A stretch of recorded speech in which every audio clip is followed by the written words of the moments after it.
اور ہے. بہادر تو وہ ہوتا ہے کہ جو چند روز کی پیاس میں اپنے ہاتھ میں پانی کو اٹھا کے پانی کے منہ پہ مار دے. سبحان اللہ سبحان اللہ. پانی کو اٹھا کے پانی کے منہ پہ مار دے. اور عجیب دریا آج تک پریشان ہو سر کرتا ہے کہ عباس دنیا مجھ سے پیاس بجھاتی ہے, عباس دنیا مجھ سے سیراب ہوتی ہے, لیکن تم نے مجھے پیاسا چھوڑ دیا. عباس اس بہادر کا نام ہے, اس شجاع کا نام ہے کہ جو دریا کو پیاسا چھوڑ دے, جو دریا کو پیاسا چھوڑ دے.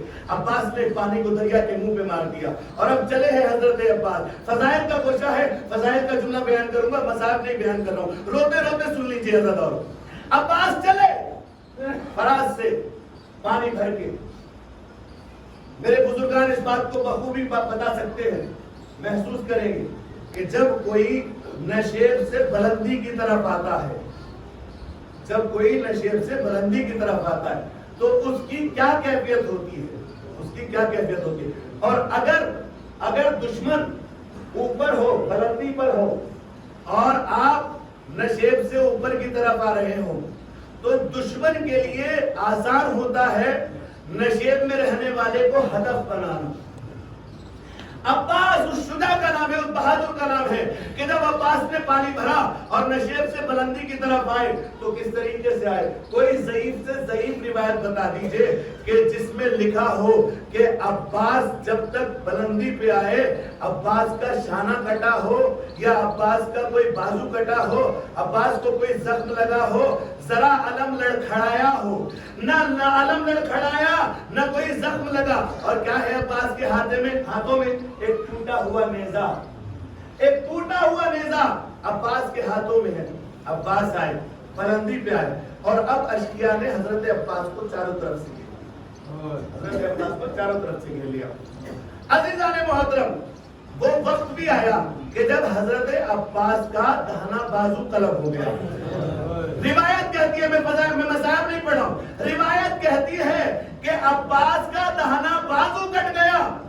ضعیف سے ضعیف روایت نہیں ہے, ضعیف سے ضعیف مقتل نہیں ہے کہ جس نے لکھا ہو کہ عباس کا دہنا بازو کٹا ہو اور علم زمین پہ گرا ہو. یہ معجزہ ہے حضرت ابو الفضل عباس علیہ السلام کا. عموماً یہی ہوتا ہے نا کہ جب انسان کوئی چیز پکڑتا ہے تو دہنے ہاتھ میں پکڑتا ہے یا اس ہاتھ میں پکڑتا ہے جس ہاتھ کا استعمال کرتا ہے. عباس کے دہنے ہاتھ میں علم ہے, لیکن عباس نے علم کو گرنے نہیں دیا, اور عباس کا علم عباس کے بائیں بازو میں بازو کٹنے سے پہلے آ گیا. شجاعت کو آپ محسوس کریں. دہنا بازو کٹا, دہنا بازو کٹ بھی نہیں پایا تھا کہ علم بائیں بازو میں آ گیا, بائیں ہاتھ میں آ گیا. اسے شجاعت کہتے ہیں. اور اب عباس کا جب دہنا بایاں بازو کٹا ہے تو حضرت عباس علیہ السلام نے ایک شعر پڑھا. کیا کہتے ہیں حضرت عباس؟ واللہ ان قطعتم یمینی انی احامی, قسم خدا کی اگر میرا دہنا بازو کاٹ دیا جائے, اگر میرا بایاں بازو کاٹ دیا جائے, میں تب بھی حسین علیہ السلام کی نصرت کروں گا, میں تب بھی اپنے دین کی حمایت کروں گا, دین کی نصرت کروں گا. یہ حضرت عباس علیہ السلام نے کہا. میں کہوں گا مولا عباس, حسین کا نام نے لیا, کہا میں دین کی حمایت کروں گا. میں کہوں گا مولا آپ کو مولا علی نے امام حسین کی نصرت کے لیے مانگا تھا. یہ روایت ہے نا کہ حضرت عباس کو امام علی علیہ السلام نے امام حسین کی حفاظت اور نصرت کے لیے مانگا تھا, دعا میں جب طلب کیا تھا. لیکن عباس کیا کہہ رہے کہ اگر میرے بازوؤں کو کاٹ دیا جائے میں تب بھی اپنے دین کا دفاع کروں گا.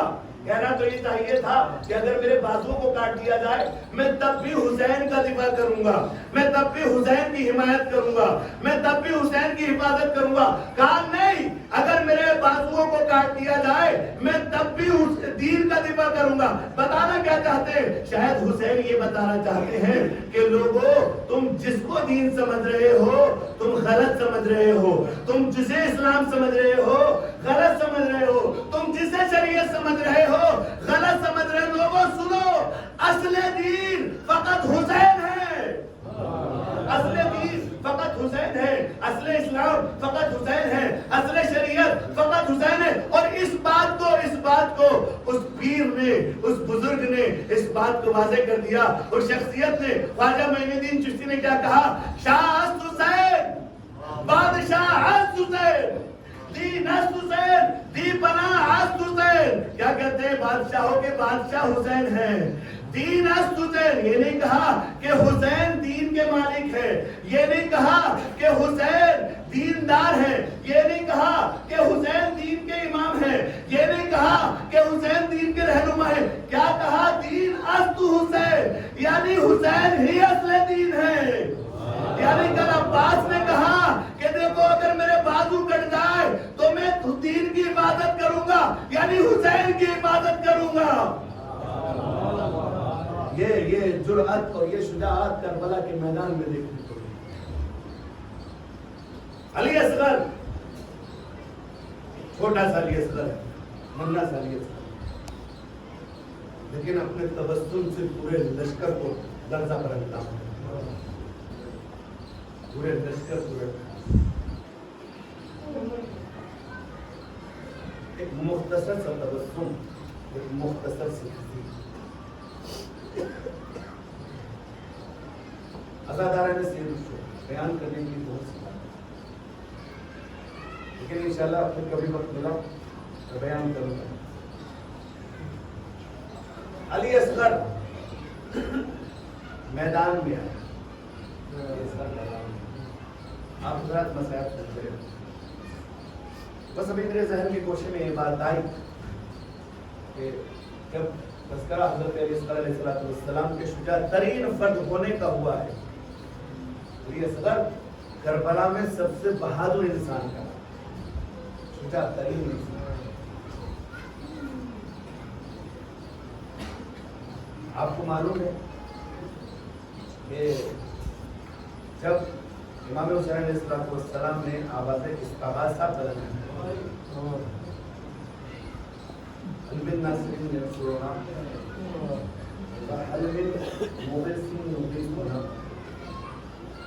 روایت کہتی ہے کہ حضرت علی اصغر علیہ السلام نے اپنے آپ کو جھولے سے رکھا.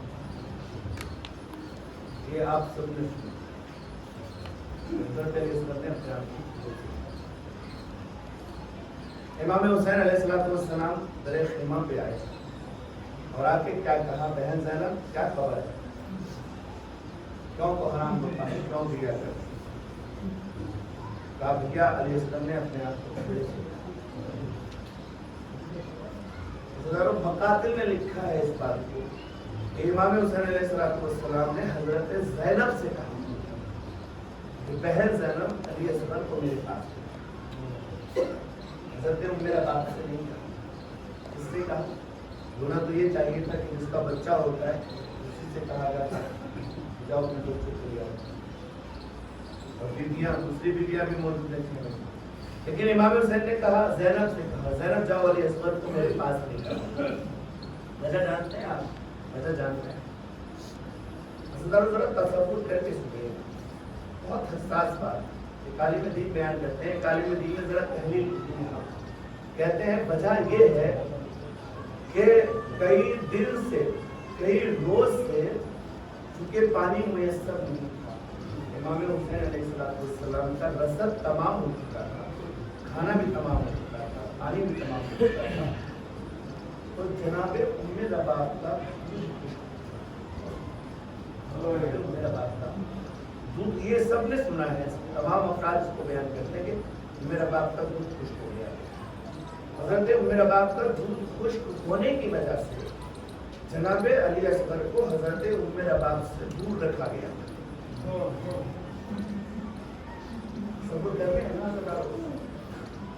حضرت ام رباب کو کیوں آخر حضرت علی اصغر سے ماں کو دور رکھا گیا، بچے سے ماں کو دور کیوں رکھا گیا؟ ہمارے گھروں میں اگر کسی کے یہاں ولادت ہوتی ہے اور کسی وجہ سے ماں کا دودھ نہیں اترتا تو بچے کو ماں سے دور رکھا جاتا ہے. بچہ گھر کی دوسری خواتین کے پاس ہوتا ہے اس لیے کہ یہ بچے کی فطرت ہوتی ہے کہ جب بچہ ماں کی گود میں آتا ہے اور بچے کو بھوک لگتی ہے، بچے کو پیاس لگتی ہے، تو بچہ اپنی ماں کے مرکز سے شیر کی طرف بڑھتا ہے، بچہ اپنی ماں کے مرکز سے شیر کی طرف امکتا ہے۔ تو یہی وجہ تھی جب حضرت ام رباب حضرت علی اصغر کو اپنی گود میں لیتی تھی تو حضرت علی اصغر حضرت ام رباب کے مرکز سے شیر کی طرف بڑھتے تھے، حضرت ام رباب تڑپ جاتی تھی۔ اسی لیے حضرت زینب نے کیا کہا، ام رباب اب تم ذرا بچے سے دور رہو، ذرا بچے سے دور رہو، اس لیے کہ علی اصغر جب بھی تم گود میں لیتی ہو علی اصغر تمہارے مرکز سے شیر کی طرف آتے ہیں، لہذا تم اپنی گود میں علی اصغر کو نہ لینا۔ روایت بتاتی ہے کہ 3 دن سے پانی بند تھا، اور اس سے پہلے یہ ہوتا ہے گھروں میں ہوتا ہے نا کہ اگر چیز کم ہوتی ہے تو پہلے بچوں کو ترجیح دی جاتی ہے تاکہ بچے اس چیز کا استعمال کر لیں، بڑوں کو اگر نہ بھی ملے تو کوئی مسئلہ نہیں ہے۔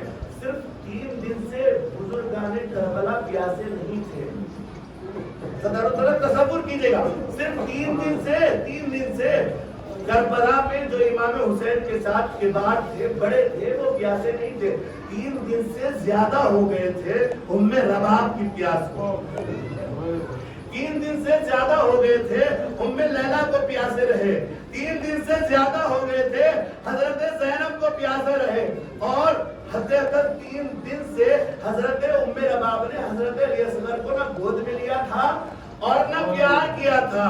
عزادارو، ایک ماں اگر اپنے بچے سے 3 دن تک دور رہے اور 3 دن بعد اس کو یہ موقع ملنے کے امکانات ہوں تو اس ماں کی کیفیت کیا ہوتی ہے؟ ماں اپنے بچے کی طرف کس طرح ہمکتی ہے، کس طرح چلتی ہے، اس بات کو آپ ذرا تصور کریں۔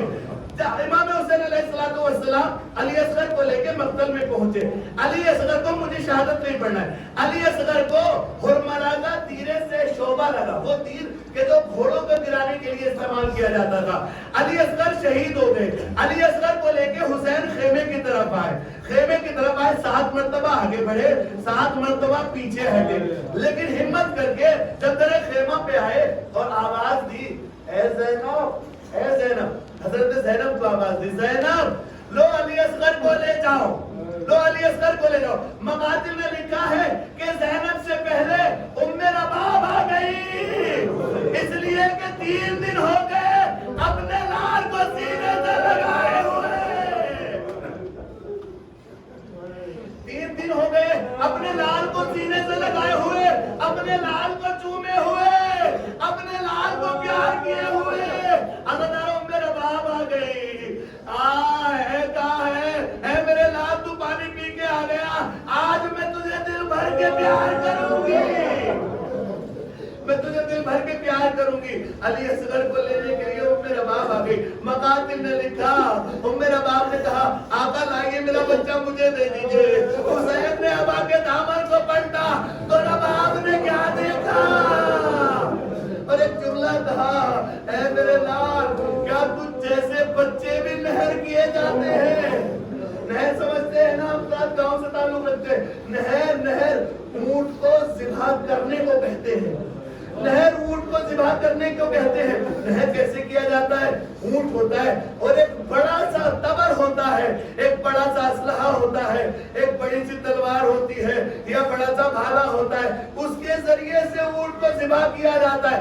جناب ام رباب نے کہا میرے لال، کیا تم جیسے بچوں کو بھی ایسے ذبح کیا جاتا ہے کہ جیسے اونٹ کو ذبح کیا گیا؟ عزادارو، کربلا ختم ہو گئی، 11 محرم نمودار ہو گئی، 11 محرم نمودار ہو گئی۔ شہداء کے سروں کو نیزوں پہ بلند کیا گیا، شہداء کے سروں کو جب نیزوں پہ بلند کیا گیا، سروں کو گنا گیا، کسی نے کہا ان میں 1 سر کم ہے، ان میں 1 سر کم ہے، کسی نے کہا ارے 1 سر کم کیسے ہو سکتا ہے؟ کہا ہاں، علی اصغر اپنے ننھے سے بچے کو مقتل میں پانی پلانے لے کر آئے تھے، لیکن ہم نے اس کو پانی کے بدلے تیر سے شہید کر دیا تھا۔ حسین نے اسے خیموں کے پیچھے دفن کیا تھا۔ دیکھو ذرا کہیں علی اصغر ہوگا، علی اصغر کا سر لایا جائے۔ عزادارو، روایت کہتی ہے مقاتل نے لکھا ہے عمر سعد نے سواروں کو حکم دیا کہ بھالوں کو لے اور مقتل میں علی اصغر کے لاشے کو تلاش کرے، وہ سوار بھالوں کو لیے، ظالم بھالوں کو لیے مقتل کربلا میں آئے، بھالوں کو زمین میں چبوتے تھے، باہر نکال لیتے تھے۔ عزاداروں، ایک شقی نے بھالے کو زمین میں چبویا، بس جیسے ہی بھالے کو باہر نکالا، ننھے سے علی اصغر کا لاشا بھالے کے ساتھ زمین سے باہر آ گیا۔ شقی آگے بڑھا، علی اصغر کے گلے پہ خنجر چلایا، سکینہ توڑ کے ام رباب سے لپٹ گئی۔ اماں، ہر انسان ایک بار شہید ہوا، لیکن میرا بھیا 2 بار شہید ہوا۔ ام رباب نے یہ منظر دیکھا، میرے لال، اب ام رباب کبھی سائے میں نہ بیٹھے گی، کبھی پانی نہ پیے گی۔